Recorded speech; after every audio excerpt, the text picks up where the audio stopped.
Well, good morning. I'd like to welcome everybody to this Florida Safe Visitor demo.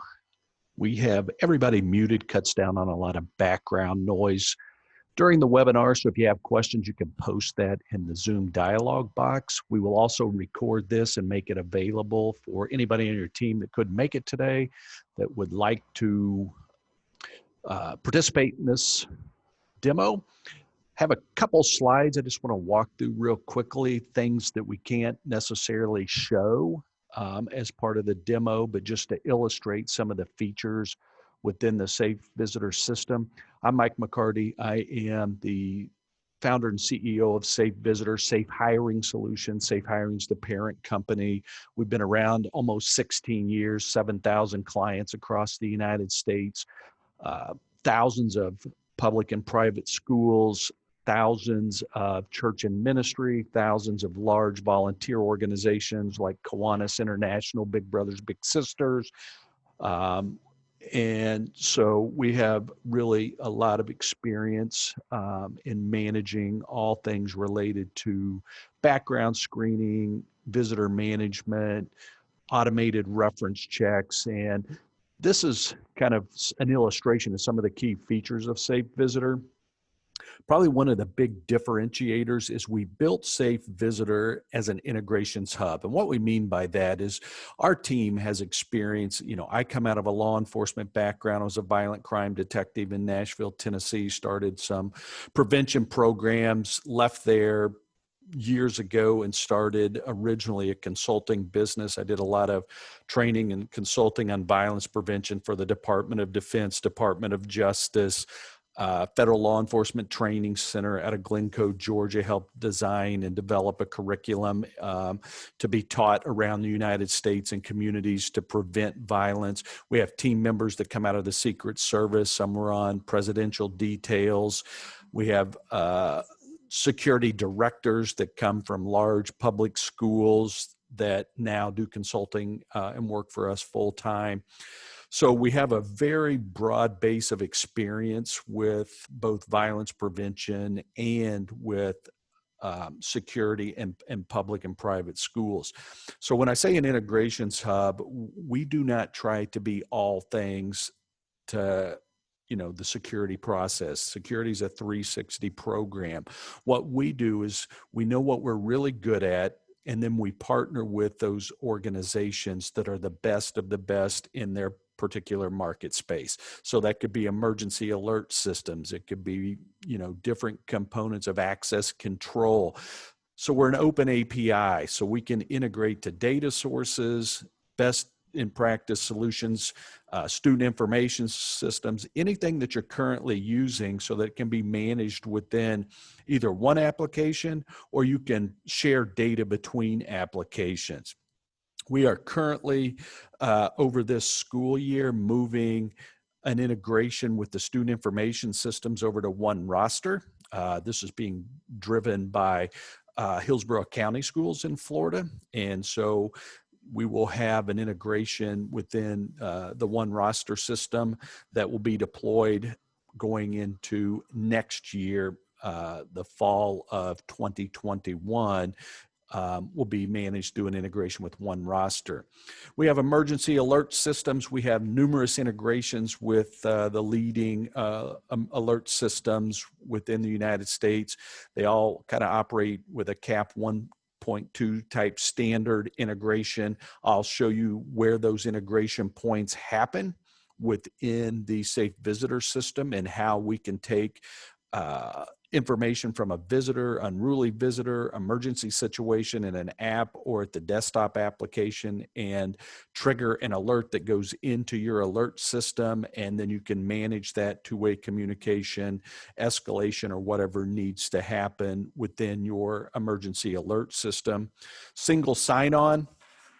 This is a really key feature, one, for managing users and permissions in Active Directory. So you can control on your end groups and what access to information they have. Some may have the ability to see background check information, some may not. Front office personnel, which we would call an attendant, will have basic user rights, but not access to all the data and reporting. So you control all of that on your end so that they're logging in with their district-wide credentials. So when somebody leaves the districts, then you can remove that access in one place. What this also allows is for team members that float between buildings. And so when they log into a building, intuitively, we will know that they're logging into building A, building B, building C, so that the logs all correspond to that. How that also contributes to an expansion within SafeVisitor is you can create a reunification module within SafeVisitor. And so you set up as administrators reunification sites, and you can do this on your own so they can change, they can be fluid, you can change these at any time. But as one of your employees logs into one of those reunification sites, it will immediately know what building, what reunification site, so your logs will be consistent. And the reunification module that was built in SafeVisitor is built on the I Love You Guys model, the team out of Colorado. And so it manages checking students in to the reunification site, checking parent or guardians in, connecting, logging, releasing, so that it can happen in a very timely manner. One of our clients who was not using SafeVisitor at the time, but has been using other solutions of ours, was had an active shooter incident about 2 years ago, just prior to deploying SafeVisitor, and they were doing reunification manually.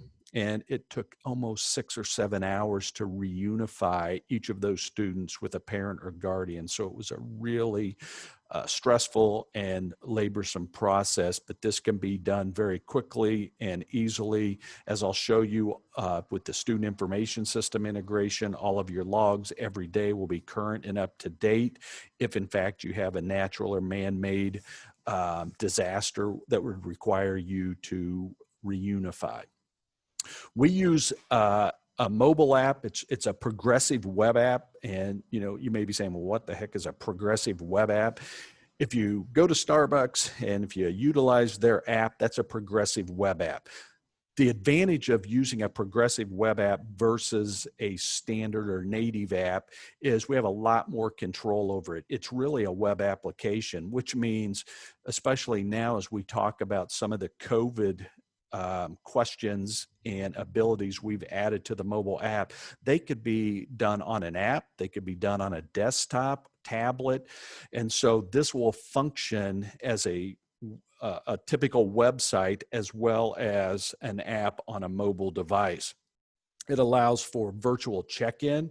We've built this out for Hernando County Schools in Florida. They wanted the ability to have volunteers check in at remote volunteer opportunities.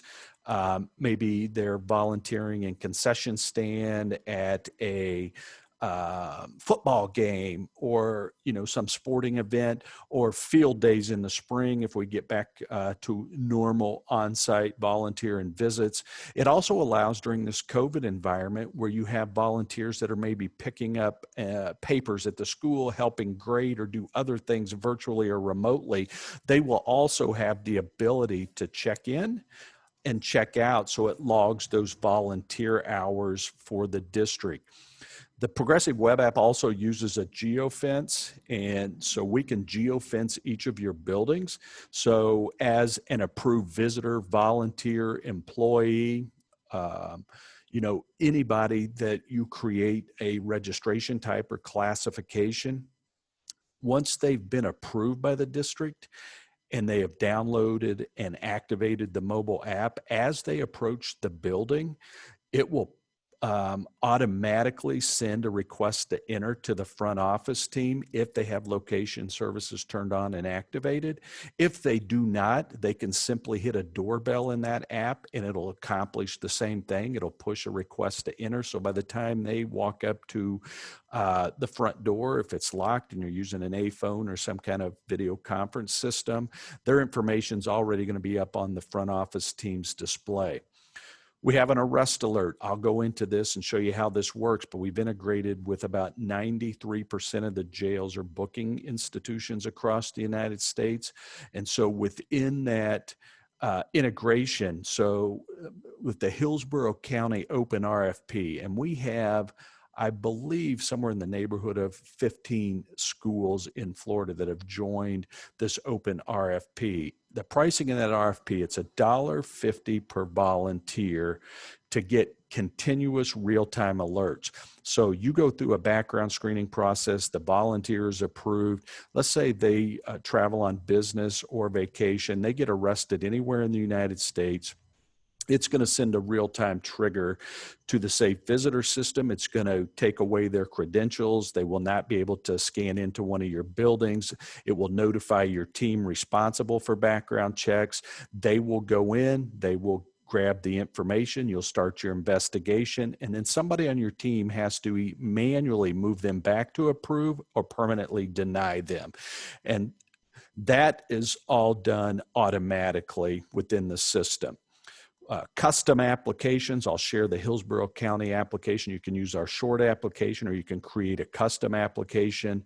We have districts, Hernando County and also Hillsborough County, Florida, are using this with employees.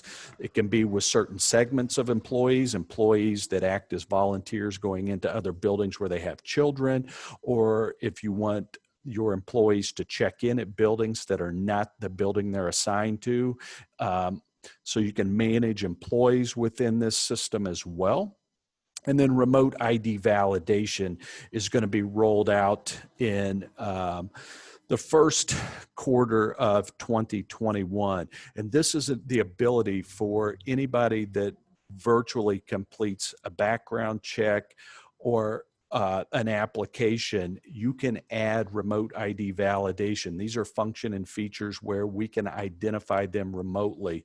You can have them scan front and back of government issued ID. We can parse the 2D barcode on their government issued ID, take a selfie, compare it to the photo on the application. So just another layer of validation of who's going through the process without requiring them to be on site to do that.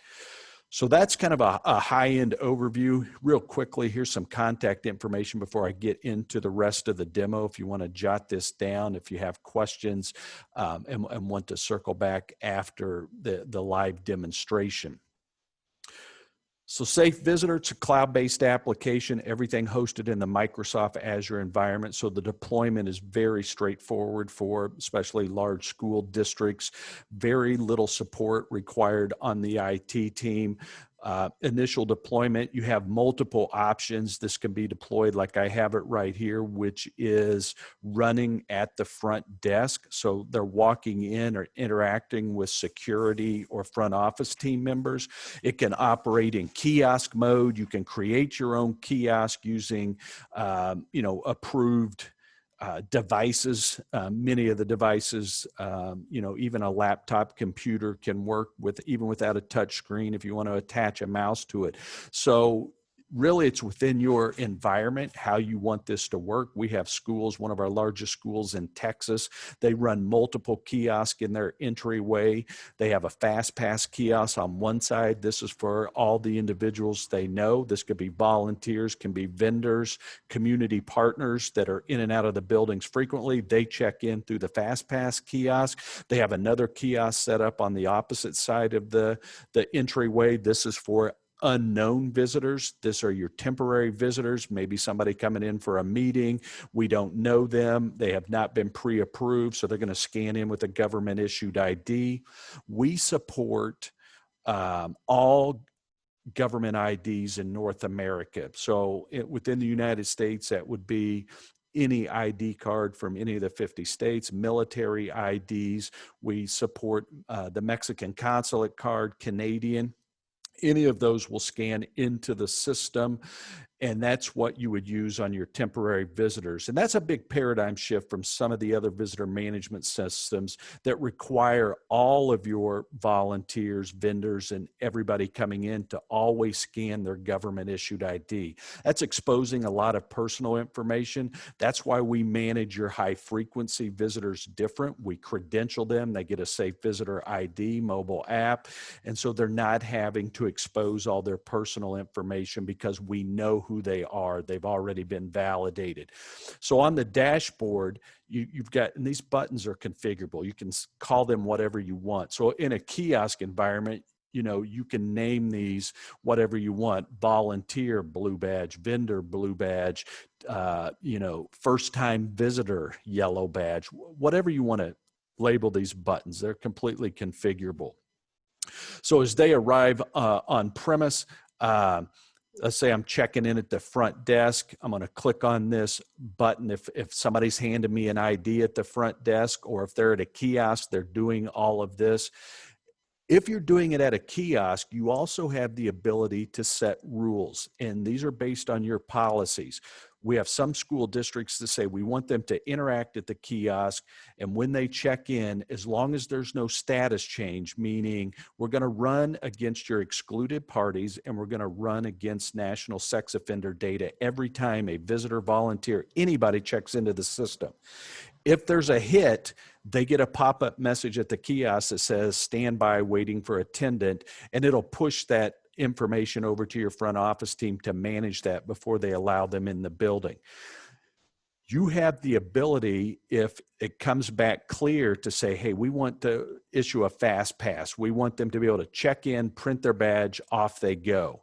Or you could say, we want eyeballs on everybody coming into the building, so they can interact at the kiosk. Even if they're clear, it's going to push it over to the front office team, print at their desk. So as they're walking in, the front office team hands them the temporary ID just to put eyeballs on them. So you have a lot of configuration options in how automated do you want the kiosk to work. At the front desk, somebody hands me an ID, I can scan that ID, or I can also enter them manually. So if you have someone who doesn't have an ID, doesn't have a US-based ID, you can, based on your business rules and policies, you can enter somebody manually. So in this case, I begin, to type a name. I either say create a new visitor, or I look and say, oh, this person is already in the system. I click continue. It's going to run and pull up. If they visited before, I'll have a previous photo. The camera is going to be rear facing at the front desk, so you can quickly take a picture. This is a big difference with a lot of the systems who rely on pulling the image off the government issued ID. What we do is we take a picture every time they come in. So my driver's license, my photo is almost 10 years old.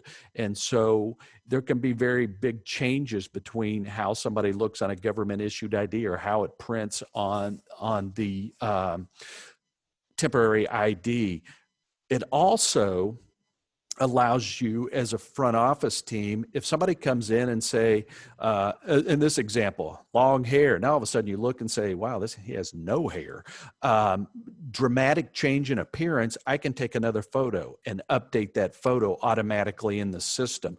Once I click continue, what it did is it ran against your excluded parties, and it also ran against national sex offender. And so it's going to match any potential hits down below. You can click on this, get more information. And this is where the integrations with the alert systems come in. Let's say this is a true match here, and we're going to deny entry. If we are integrated with your alert system, once we click this deny entry button, it's going to send out an alert. It's going to do that however you have your alert system configured. You're going to have global alert, and you may have building level alerts. We can pass not only basic information, we have the ability to pass over their photo. All the information we've collected up to this point can be passed over. There's also an emergency button on every page. This emergency button, primarily without the alert system, is used for more internal issues. Somebody shows up, unruly visitor, click the emergency alert, and I need some assistance at the front desk. This emergency button also can be turned over to your alert system. And so once this emergency button is clicked, it's going to come over as an emergency. It can be in different tone depending on which alert system you're using, different things within that alert system to let you manage communication back and forth within the alert systems and escalate that even to law enforcement depending on which alert system that you are using. So that we can get into more detail if we do a one-to-one and we talk through which alert system you're using and what the configuration options are within those alert systems. In this case, let's assume that nothing came back negative on the visitor and they're going to be admitted. Getting ready to push out an update where these fields will be dropped down. So today I select, hey, I'm coming in to visit Mike McCarty. The reasons. We are moving to preset reasons. So a visitor coming into a building, you can have a list of reasons that you configure. A volunteer can have a list of reasons, a community partner, a vendor. And the reason we're moving to these reasons being a drop-down is for reporting reasons. So somebody may come in for a meeting, they type MTG, other people type meeting out as one word. We want to standardize this so it helps with the reporting. Secondly, you can tie the length of their visit to a reason. So if somebody came in for lunch and you said that's 30 minutes or 60 minutes, then as soon as they select lunch and they allow and print the badge, then immediately the clock starts ticking.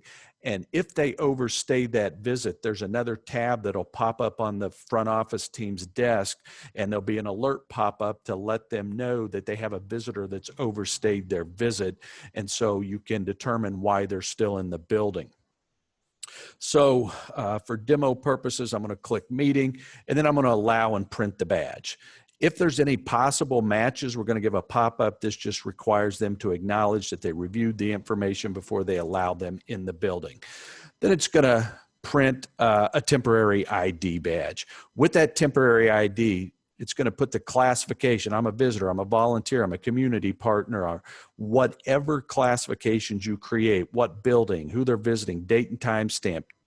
They can scan out with this 2D barcode as they exit the facility. You can opt to use self-expiring IDs. If you do that, in about 6 hours, a red void will come down the side of this badge, so they could not re-enter one of your schools the next day with this badge. Once they do that, then they're going to show up on the dashboard. So if I work in building A, and I'm an attendant, I can only see who's in my building. But as an administrator, you can log in anywhere in the world on a device, a phone, a tablet, a laptop, and you can scroll through and look at buildings, or you can say, I want to see everybody in every building across the campuses. And they can also use this down arrow to check them out when they leave, and so it'll timestamp the log. We have, this tab was the visitors arriving soon, so we have a pre-registration component. This is used on high frequency days. Think in terms of a normal school day, post-COVID, Grandparents' Day, Donuts for Dads, Halloween party, Veterans Day, whatever the event, you can push this link out in your communication tools, text, paper, whatever. They can pre-register. They walk through a process of pre-registering coming into the building. Then we will display anybody that's coming in today, and we'll also show you anybody that's coming in over the next 7 days. So when I log in each morning, this is the first place I'm going to look. I'm going to say, who's coming in today? I want to see that they have a green circle with a check mark. That means they passed the recheck or the component of the background check. If there's a red circle with an exclamation, you can click on that. It will say, it will show if they're on the sex offender list, excluded parties, and you can communicate with them before they ever arrive. The ability here to process lots of people coming into the building very quickly is as they come into the building, you simply click this up arrow, logs them in, prints a badge, off they go, or you could pre-print the badges in advance as they're coming in on these high frequency days. Visitors nearby, this is the geofence I mentioned. So your high frequency, say of volunteers, they approach the building, they would pop up here automatically when they cross the geofence and would display on this screen. The process for managing your, say, volunteers, vendors, we manage it in a custom application. We built this for Hillsborough County Schools, so it provides you the ability to create a full-blown custom application within the SafeVisitor system. This is a very intuitive, it can be multilingual, so they can check English or Spanish. There's going to be more languages deployed within this, so they can toggle between selected languages. And then we create the registration types that you want. So we can start with, say volunteer community partner level 1. And as they start through the process, they're going to sign a policy agreement. You can click through to documents, to videos, to anything you require them to do or execute in this process. And then it walks them through the process of electronically signing for the background check. Once they agree to the background check, then you can start driving them through any questions or requirements you have. So you can see there's a number of policy requirements for Hillsborough County. Then it takes them to the next step. And as they answer these questions, it drives them down the right lane. And so as they select certain answers to certain questions, it may move them into the community partner category and drive them down that lane, or it may drive them down a parent volunteer or an employee volunteer. It'll drive them from a level 1 to a level 2 background check, depending on how they answer certain questions. But this is 100% configurable for each client. So you can convert your entire application process to this process. How this works for Hillsborough County Schools, they converted from doing a local check where they took the information from each of their 50,000 volunteers and typed it into 4 different places to check. They had over 300 community volunteer coordinators that help manage this process. They now have a team of 4 centralized at Hillsborough County Schools because we automated 100% of their background check. So Hillsborough County now, once they go through this application process and complete it correctly, when they hit submit, it automatically goes out and checks and validates who they are based on their social security number, any other names they've been known by. Then it pushes those names through the county courts. So if they live in Hillsborough County, Miami-Dade, Volusia County, whatever county they reside in, we have integrations with those courts where it automatically goes, checks those courts, returns information. We also run it through a national criminal database, national sex offender, and then we've added what is called, and Hillsborough County is the first and largest school to deploy this, which is arrest pre-search. So with the integration like Arrest Alert, which is post-background check continuous, we have the ability to search jail records and arrest data as part of the background check. So we can find where folks have been arrested anywhere across the United States. So it automatically searches this. So the whole background screening process is an automated process that searches multiple checks and balances.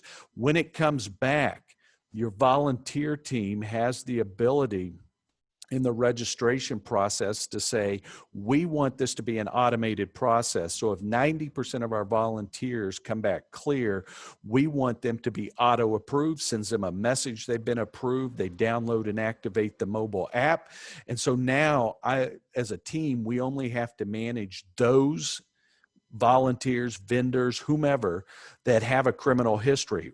They'll come back with this red triangle. We link to the report right here. You can open it up. You can review the report and say, hey, it's a DUI from 9 years ago. Doesn't impact volunteering. We can automatically approve them. If it was something like convicted sex offender, then you can not only deny them as an administrator, you can deny and add them to an excluded parties list from from this dashboard. Once they're approved, you set the length of time for how long they're approved. If this is an annual process where they have to update or refresh their application or background check, you set that interval. The system manages all of that. So if you redid background checks every July 1st, we would every, say, June 15th, we would expire your volunteers, vendors, contractors, whomever. It would send out a notice to them that they have to complete a renewal process. This can be done within the mobile app. They can update, they can renew, but it's all done automated. So nobody has to manage this in a spreadsheet. They go through the process and can reapply. A lot of our school districts, once they're approved, if they're using the arrest alert, then they've moved that renewal process out to 3 to 5 years. So if you're doing a background check every year, they now move this out to a 36 or 60-month process, so it can save the district money on renewal background checks because you have the continuous background checks running. So within the dashboard, this is where I was illustrating earlier. If somebody gets arrested after they've been approved, it'll remove the ability to scan in, moves them into under review, sends a text and email to your team. You can log in here. You can look at the report and say, this person, John Doe was arrested in Spokane, Washington, and here's all the arrest information. You initiate your investigation, and you have to manually approve or you permanently deny them based on that information. Some of the other features in the system, managing exclusions. This is all managed on your side. We can take a list, if you have an excluded parties list, and upload it. You can use this to manage total exclusions, exclusions across the whole district, exclusions at just a building. You can also use this for restricted access. So maybe they're not excluded from the building, but there's some restriction. Whatever you type in this details, when they log into the building, it'll pop up on the front office team screen and it'll alert them to whatever the restriction is, so they'll know. Some of our districts actually have color-coded like little circles that they can put on the badge where they don't say anything to the restricted visitor, but if there's a yellow sticker on that badge, everybody in the building knows what that restriction means.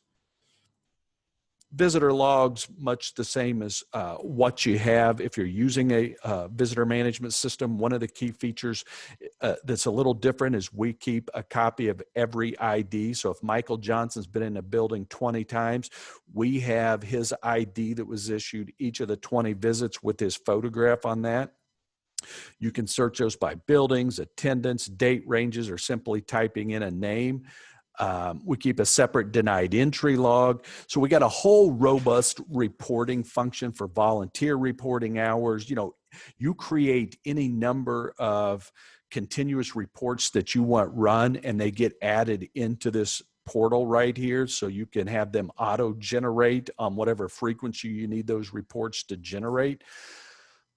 Kind of the last feature I wanted to mention is the student pickup and drop off. So we have the ability to manage this. This also keeps all of your data each day current in the SafeVisitor system that can be used for the reunification module. So students, say coming in to pick up a student for a dental appointment, it's all queried by student name, and any record in your student information system, any exclusions, anybody that's allowed or not allowed to pick up that child, we query off the student name. So in this example, Armando is approved, Chester Rodriguez is not, so it does not even let you move forward in that process. In this case, if it was Armando, select who it is. It actually takes a photo of the approved visitor that's picking them up and stores that as part of the record documents. Then the interval for updating the student information system is based on whether or not you're set up with an API integration or if it's a batch integration. So this can be updated, immediately with an API, hourly. A lot of schools elect to do it overnight and just do a batch update nightly, but that's completely, up to the district. You can also manage late arrival. So, student comes in late because, they had a dental appointment, checked into the system, prints a tardy badge, off they go to class, record created within the system. You manage, adding administrators, attendants, buildings. There's no upcharges for any of this. That is a very fast, very high level kind of overview of the SafeVisitor System. I'll have more information available for you. The Hillsborough County RFP being open, very competitive pricing. This is like $400 a building for the SafeVisitor System, and then we can itemize some of the other features based on that Hillsborough County RFP. Thanks for joining us today. If you have any questions, you have my contact information. Feel free to reach out. Would be happy to set up a one-to-one, walk through a little more slowly, answer any questions that you have. Otherwise, we thank you for joining us today. Have a great day.